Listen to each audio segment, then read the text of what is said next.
This is Healthcare's Missing Logic podcast, episode number 173. Today, our special guest is Dr. Kimberly Long. Dr. Long is the CEO of the Association of California Nurse Leaders. We talk about lessons in leadership, resilience, and a lot more. So stay tuned.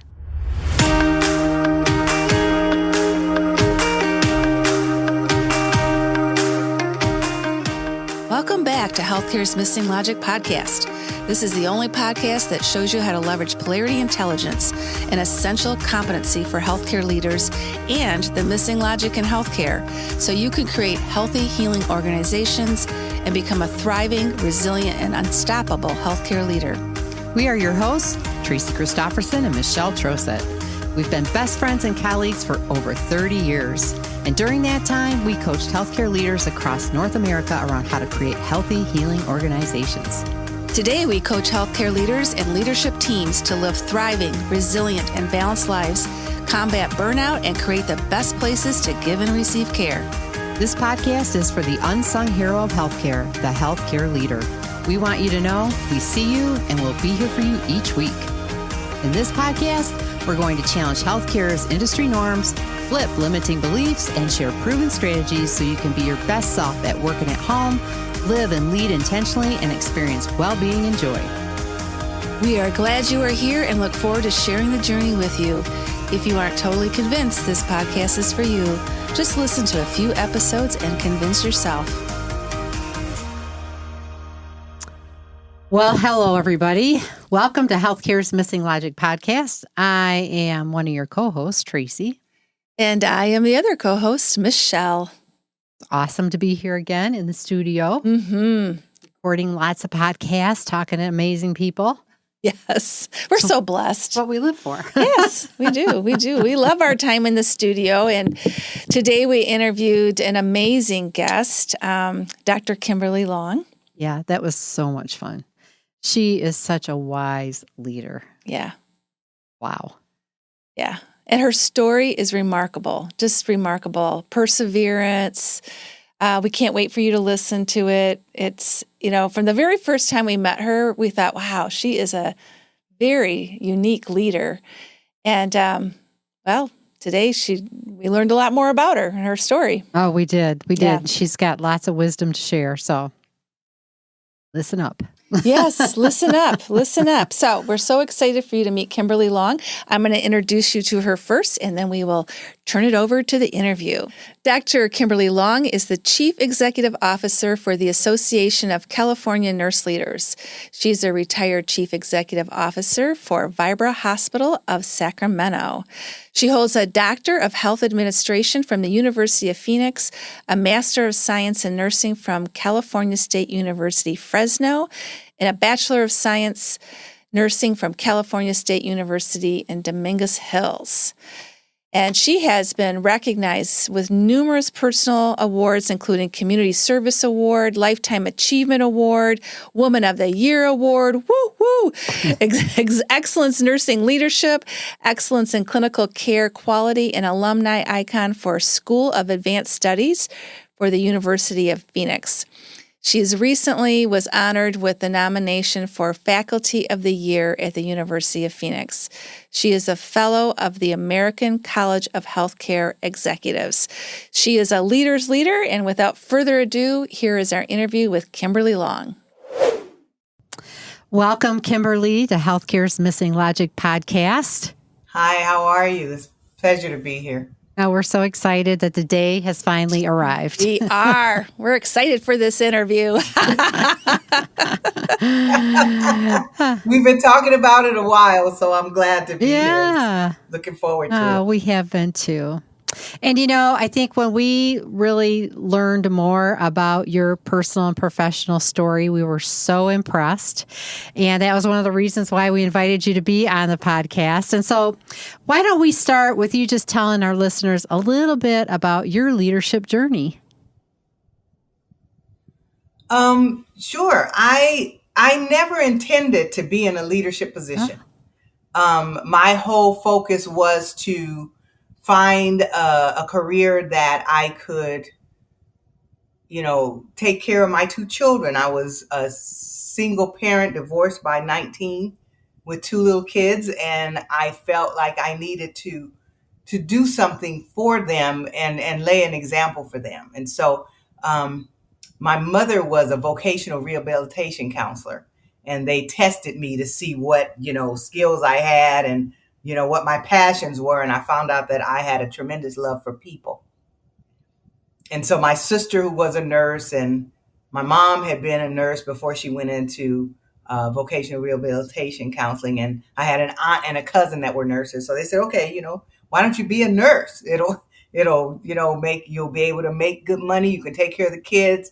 There's marketability and portability and so forth. So I went into nursing for people. My leadership journey happened when the CEO of one of the hospitals where I was in the cardiovascular ICU. I was a charge nurse there. She wanted me to start a program for her. And I was called away from my patient to go meet with the CEO. And you know how scary that probably was. And she said she wanted me to start this program for her. And I ended up in leadership that way. It wasn't planned, but things just kind of went from there. And once I realized that leadership was the path I was going to be on, then I started focusing on how can I exercise my love for people from a leadership perspective. And one of the first things I realized was that leadership is all about service. It's not about ego. It's not about locus of control. It's about service and support and enabling and empowering. So, that was sort of the beginning of the leadership journey, and then it sort of went from there. That's great. One of the things we do with healthcare leaders is talk about healthy relationships and how important it is in organizations. And that CEO clearly saw the capacity that you had, probably even before you saw it yourself, right? Oh, yes. Yeah. Well, and I think she actually did that to me twice. Twice? Yes, she did it to me twice. The first time was when I was the CVICU charge nurse, and she wanted me to start a sickle cell treatment center. And I didn't know anything about sickle cell, and I had never run a program before, but I had created, I had created programs, but I hadn't run programs. So I did that. I learned about sickle cell. I went back, got my nurse practitioner, and actually became the primary care provider for that population. And then she called me again and wanted me to head up the heart hospital that they were building. And so I ended up becoming the director of cardiovascular operations, and actually began the process, the master planning, and got most of it built of a heart wing at that particular hospital. So she did it to me twice. She saw your potential 2 times. That's right. Well, I really resonate with your story because I was a single parent too. And just that drive to, you want your children to have the very best, right? And you want to be the best role model that you can possibly be. So I really resonate with that part of your story. Yeah.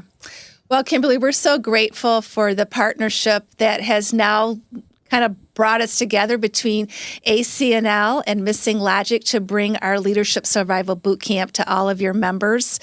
And, you've just been such a champion for nurse leader well-being during these challenging times. And tell our listeners why you never hesitated to promote a program like this for leaders within your membership. I'm one of those people that feels like you should always be prepared. And preparation doesn't always have to happen by running into walls and, falling down and making errors and things like that. And, I've been fortunate enough to serve in 3 chief positions, a CNO, COO, and CEO, and, over hospitals. And there's certain skill sets that are required and different thought processes that are required in each one of those roles. Nurses tend to be promoted to leadership positions based on their clinical acumen. And what happens is we go into the leadership positions ill prepared for the management and business components. And so I've sort of been an advocate to do what I can, assist where I can, support where I can, to help nurses, one, get the skill set that they need, but also get the mindset that they need. And as I spoke with you all and looked at it, I felt like the leadership boot camp would be so beneficial, on the mindset side, as well as, the skill set side, because what a lot of people don't realize is the people, you are not a leader if people don't want to follow your vision. It's not you they're following. It's them embracing the vision that you have. And you have to understand how to cast that vision in a way that people will embrace it. Because it's not about buy-in. If you have to get people to buy into something, then that means that you haven't ignited their passion around it. Yeah. They don't have a burning platform around that. They're just doing it because you're asking them to. But if they embrace your vision and they own that vision, you get a very different outcome. But there is a lot of self-awareness and a lot of balance that you have to possess in order to be able to be an effective leader. And I think that this boot camp, as well as other educational program, helps to convey that and prepare leaders to really work on that mindset and that self-awareness that leadership requires, that going in, they think it's about the title. That has nothing to do with it. Right. Yeah. Spot on. So straight. Yeah. Well, and I think you get caught between, right? It's understanding it's a balance between managing and leading. And they're different, but they influence each other, right? And they come in and they get taught how to manage, not necessarily how to lead, how to cast that vision, right? How to communicate effectively that vision and to engage others and light their fire, so to speak, right? Right. And we know, and the reason we started the boot camp is because if leaders aren't strong themselves, then we're all in trouble. They are the linchpin in the healthcare system. And so it's been a great way to introduce, to your point, a different way to look at things, introduce new skill set and a mindset that can really help them with their personal and professional life balance to start with. But then it goes on and on and on. There's a lot more we can do. Yes, absolutely. Yeah. Well, and one of the ways that we work with healthcare leaders, right, is through our dynamic balance effect framework. So that's really just kind of the cornerstone of everything that we do with leaders. And a part of that is pillar number 1, which is mindful choices. So to your point, right, working on the mindset and really being intentional in the choices that we're making, because we're always making choices.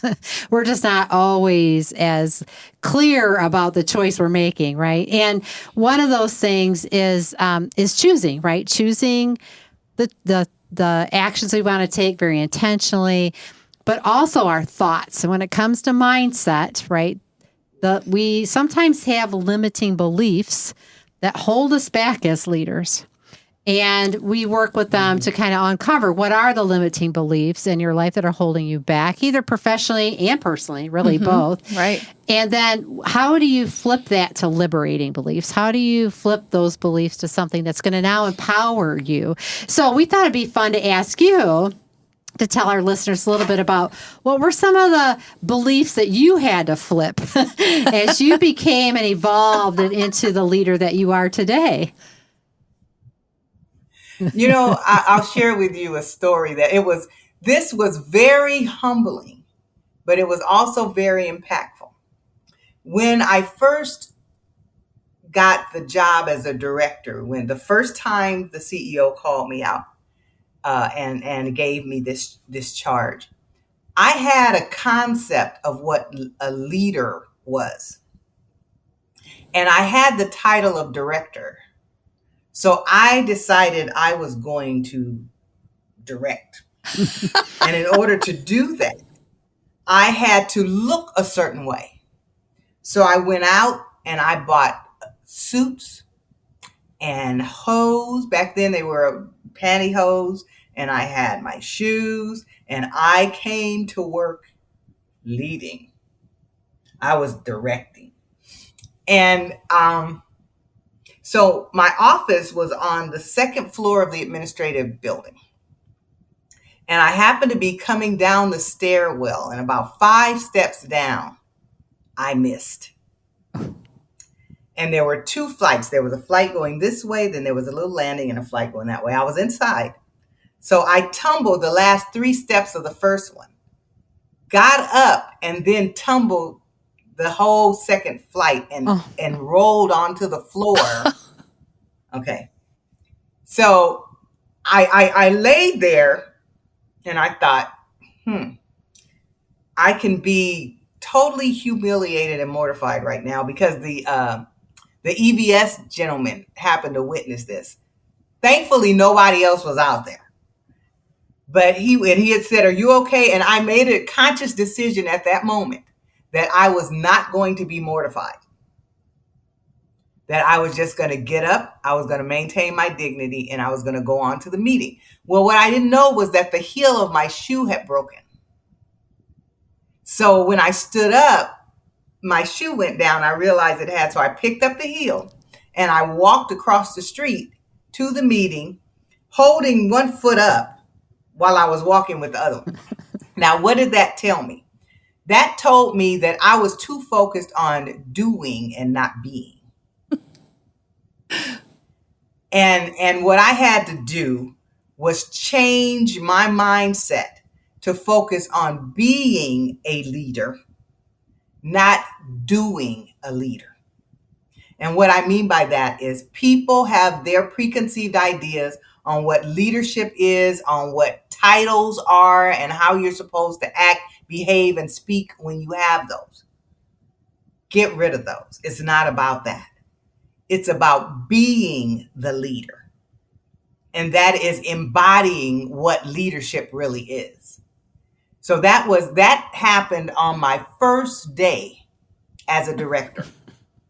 And all of my learning since then have been, kind of seated in that. And it was about taking myself out of it, because it's no longer about you when you become a leader. It shouldn't be about you anyway in healthcare, but sometimes it is. But when you get into leadership, it is not about you at all. It's about how can you enable, empower, support, facilitate, make things move so that the people at the point of service are safe and that they get the care they need in a healthy way. So that was, I would say that was the major pivot that I had to take in order to go down this leadership path appropriately. Oh, what a great story. And that's one of the main polarities that we work with leaders on, because we are so much about the doing, right? And that really so much of it is the characteristics that you're embodying, the way that you are being in the role and aligned with doing, taking the actions of that person, right? That is a leader.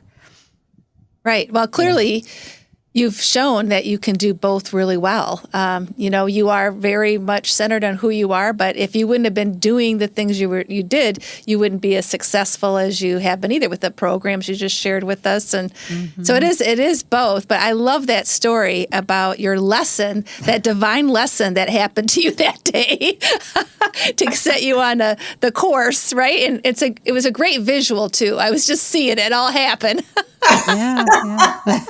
Oh, you know what? I was cute that day. I was cute. Yes, I was cute that day for a moment.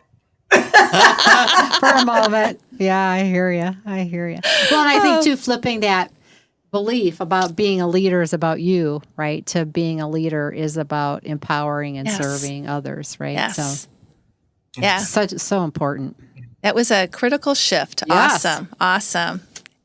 Well, we want to know too, Kimberly, what some of your greatest lessons have been that you've learned about how important it is to care for yourself first, so you can better care for others, whether that's your colleagues at work, the people on your team, your family, so that you can be resilient. Just that whole put your oxygen mask on first. What have been some of your greatest lessons about that? I'll start with the one that permeated the most, and then just talk about some others. The one that permeated the most was to embrace my imperfections, because I am bona fide type A, and I mean to the point where people joke about it, and for example, I love Japanese cherry blossom, lotion from Bath and Body Works. And if you go in my closet, every quarter when they have their sale, I buy a supply. If you go in my closet, the top of my closet looks like the rack at the store. Everything, it gets rotated. Everything is lined up by type and size and that sort of thing. So I've got it pretty bad. But at the same time, I embrace that because those same characteristics have helped me in other areas, and I've learned to accept me as I am while I continue my growth on the journey of life, as I continue to learn things, and I make the adjustments. When I make mistakes, I admit that I made it. I tell people, you know what, I blew it this time, didn't I? And sometimes I'll say, that's a big one. That was the best one yet, sort of thing, because none of us possess perfection. We don't. And everyone is facing something. Some people are more outward with it. Other people are more internal with it. But everyone is facing something. So the first thing I learned was to embrace my imperfections.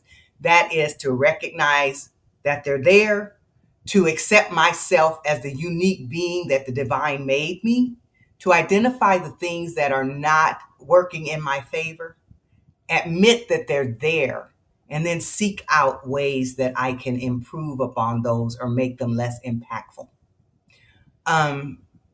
That takes a load off. The other thing that I've learned is not to carry other people's burdens. Because what we tend to do, when I was CNO in Bakersfield, there was a young lady who used to like to come in my office and she would just dump. She'd just dump, She'd show up once a week and just pow. And the last time she did it, she came in and she did that. And when she got finished, she said, wow, I feel so much better. And I told her, well, you know what? I don't. Because you didn't take into consideration that I have other things that these shoulders are carrying. But you come in here week after week and you dump all your burdens on me. And then you walk out totally light and you've weighed me down. I'm going to give them back to you. And I said, you are going to handle those things. I appreciate you sharing them with me, but you're going to handle those things. You can't do this to me anymore. My shoulders are no more broader than yours. And I have more. Not only have your stuff, but I've got all these other people's stuff that I need to deal with. So I'm not going to let you dump that on me anymore. So that was the other thing, was learning not to carry other people's burdens. And then the last thing I'll say is to bathe your mind in positivity. There is always something good about every situation. Yeah. And so I start my day with positive thoughts. And whenever I find myself, because I'm also an overthinker. Oh, I am an overthinker. Every possible scenario, boom, boom, boom. Yeah. And so what I do is I've gotten to the point where I ask myself, what is it that you know? Forget about all the potential scenarios. What do you know? Let's function off of what you know. And what are the positive things that you know? You know, and when I say no, there's always things behind things. But what is it that you saw, smelled, felt, tasted? What is it that was tangible for you? And then I try to end my day with a positive thought. And then the last thing I'll say is I love to laugh. Every day I find something to have a good old roll around belly laugh about. It just kind of releases chemicals into my brain that just lightens it up. So those are the lessons that I've learned, and it helps to keep my perspective right. It helps me to feed my body and my mind positive things. And, I listen to my body. When my body tells me to stop, I stop. Yeah. Mm-hmm. Wow. Lots of words of wisdom there. Yes. Well, we can relate. We laugh a lot. We laugh at ourselves a lot. Yeah, we do. We accept our imperfections, all of them. Yeah, and I think it's what you said, Kimberly, it seems like such a small thing, but I'll tell you, every day I realize how important it is, and it really is starting your day with a positive mindset and feeling good and just not getting caught up in stuff and being grateful at the end of the day. Those things can make such a difference and help you to be just more, I think, be more compassionate and have empathy for other people, give you more energy. And it's so those are really great examples. Yeah. Now, I will tell you this. A lot of the lessons that there's been lessons all along, but 5 years ago, I found out that I had a genetic disorder in the DNA of my heart muscle that I didn't know I had. And I found it out when I had to have open heart surgery urgently. And I made up my mind at that time that if I survived that, because at the time I didn't know if I would, they essentially rebuilt my heart, half of it, not the whole thing, half of it. Because the illness had kind of shredded things in there. And so I have a pig valve as an aortic valve. And I said it must have been a wild boar because I came out a little more ornery than I was at first. And then they repaired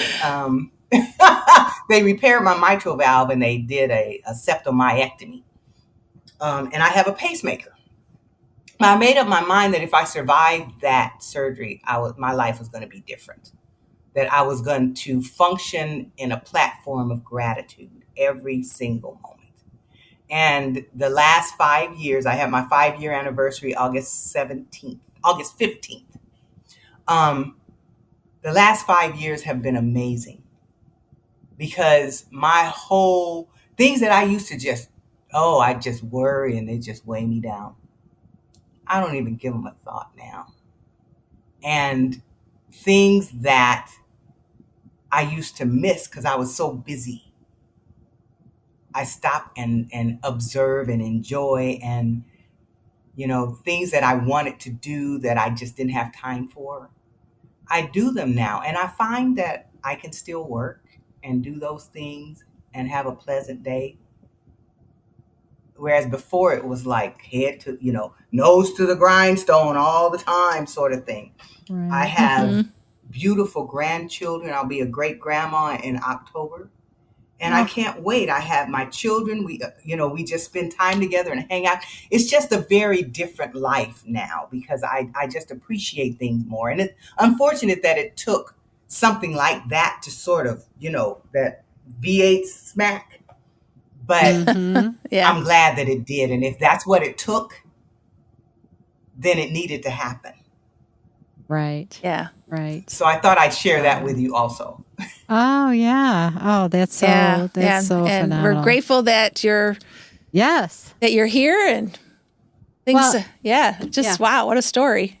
Well, and I think everything happens for us. Mm-hmm. That's one of my liberating beliefs, right? Regardless of what it is, it's all happening for me, right? For me. So That's right. No matter how good or challenging it is, it's all for me and for my evolution and my greater good. And so kudos to you for recognizing that in this situation and just saying, okay, this is my opportunity, right? To shift some of these things. And it goes back to the mindset. It's all about what's in the head, I think. So much, right? What governs our world and how we see things is that filter in our head. And when you change the filter, you change what you see. And when you change what you see, you can be happier, right? Feel more blessed, all of those things, right? So that's what I see you doing, right, in that situation. It's just, I'm just going to look at everything a little bit differently now. And when you did that, woo, look what happened. So what we know right now is a decision. It is. It is. Yes. It is. Everything in our lives, I think, you just got to choose, decide. This is how it's going to be, right? This is what I'm going to experience. And what we know right now is, there's lots of challenges in healthcare today, especially in the hospitals, healthcare organizations with significant leadership challenges and changes, increased volumes, and a lot of staff have left, a lot of leaders are leaving.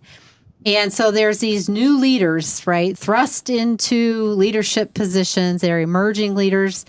And to your point, some of them probably put in that position because they were good clinically, right? Right, and maybe not have all the skills or the understanding of what it takes to be a leader. So we just wondered if you could comment on, what advice would you give an emerging leader stepping into a position in today's healthcare environment? Any words of advice to offer?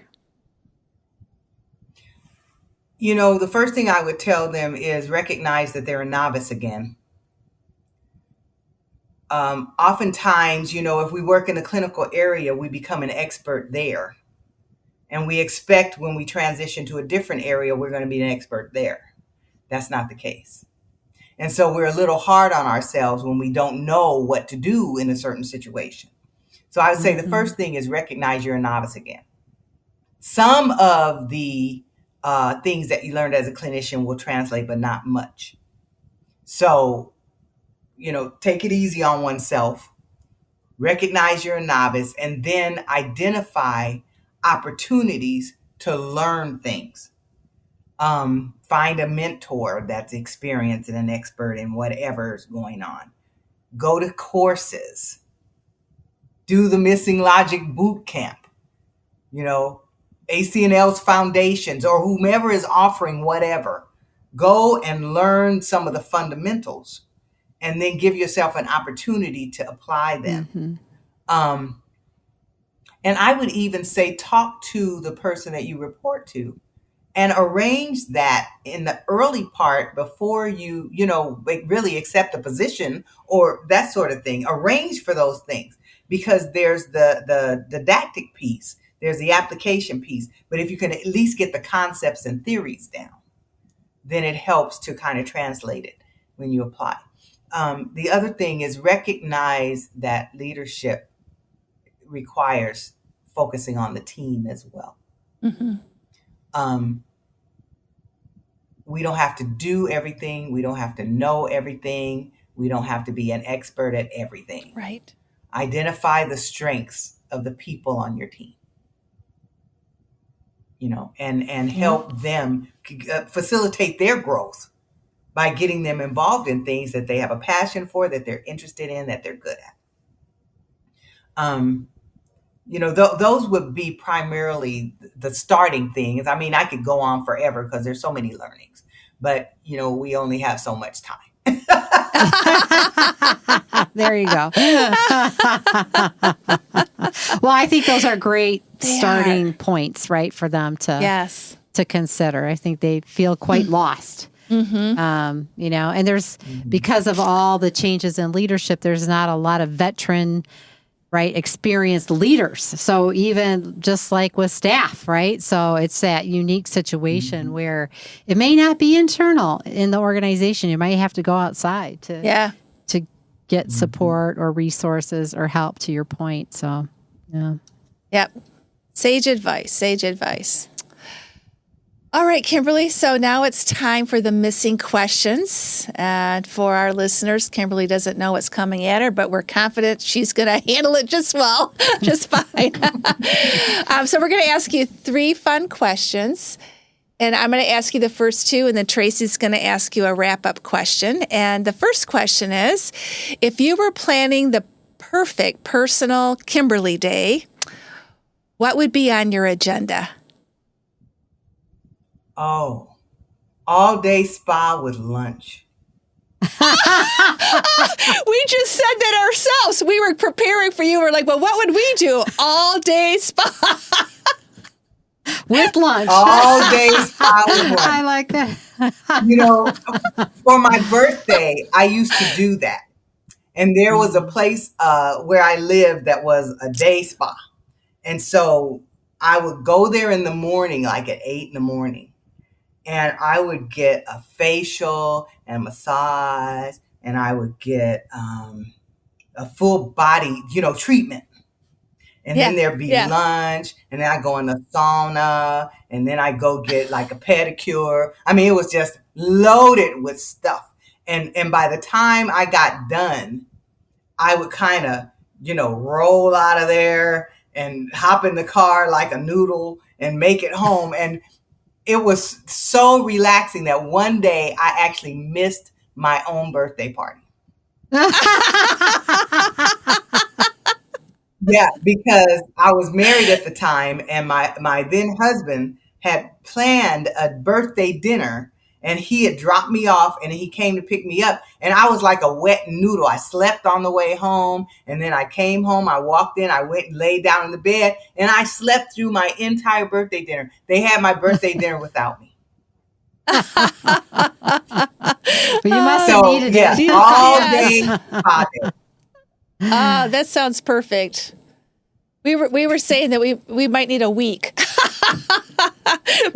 Oh gosh. Okay, here's the second question. Who is one of your biggest mentors in your life, and why?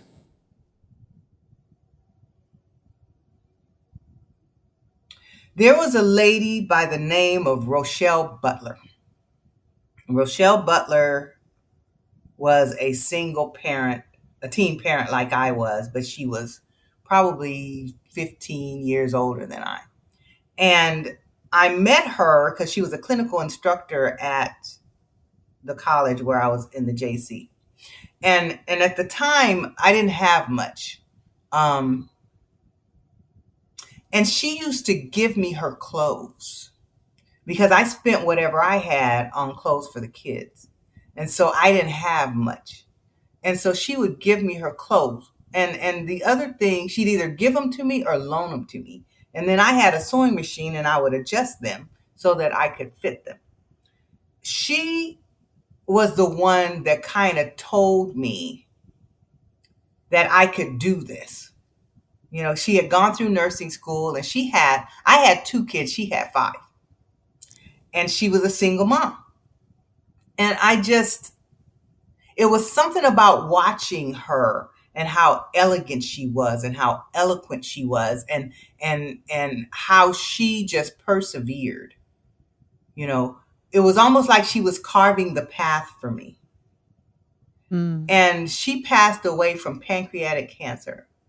And it broke my heart because I never got to tell her how her example gave me hope. And it was, she was one that really made a huge difference for me as far as my mindset was concerned and what I felt I could do, what my future could look like. That's powerful. Yes. I'm sure she knows. Yes, I am too. I'm sure she knows. I hope so. Yeah. I'm sure she does. It's so wonderful when you have somebody like that comes into your life, and again, I think people are put on our path for a reason. So, Yeah, and then you know what? My mom was quite the cheerleader too. My Yeah. mother used to tell us there is nothing that you can't do, and she had a very difficult upbringing, but she was the cheerleader like you wouldn't believe, and there was nobody walking this earth better than her kids. I love that. Of course not. All right. Well, our wrap-up question is, we work with healthcare leaders to help them develop polarity intelligence. And, it's really, looking at things from a both and perspective. And when we have what might appear to be contradictory values or perspectives. And what we know is that we often tend to have a preference pole, right? So when there's two poles that appear to be contradictory, we often have a preference for one more than the other. It's just natural. There's nothing right or wrong about it or good or bad about it. It's just important to know it. So when you realize it, then it can help reveal to you any blind spots you might have, right? And how you're seeing things and the perspective that you hold. So we're just going to ask you, when it comes to this specific polarity, what is your preference pole? So directive decision-making and participative decision-making. Which do you prefer? Participative primarily, directive when necessary. Yeah. Great. Yep. Yep. It's a both and. It's not an either or, but it's good to know, right? Just good to know what you prefer. So that's awesome. Great answer. Mm-hmm. Oh, Kimberly, thank you so much for joining us today and sharing your stories and your wisdom with our listeners. And again, we're just so grateful for your partnership. And who knew when we first met that you'd be a guest in our podcast? Thank you so much. It's amazing. Well, thank you so much. I appreciate the time and I appreciate the partnership and, just getting to know you all, and you do tremendous work. And, it's an honor for me to support what you're doing and all of the work and the preparation that you are providing for the nurse leaders. So thank you so much. Oh, you're so welcome. You're welcome. It was such a pleasure to be with you today. And yes. For our listeners, we will see you next time here on Healthcare's Missing Logic podcast. Take care and be healthy and safe.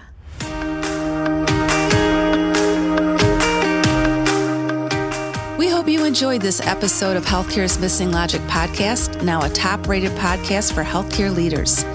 Please share this podcast with other healthcare leaders and anyone else you think would benefit. We are certain that if you found value in it, they will too.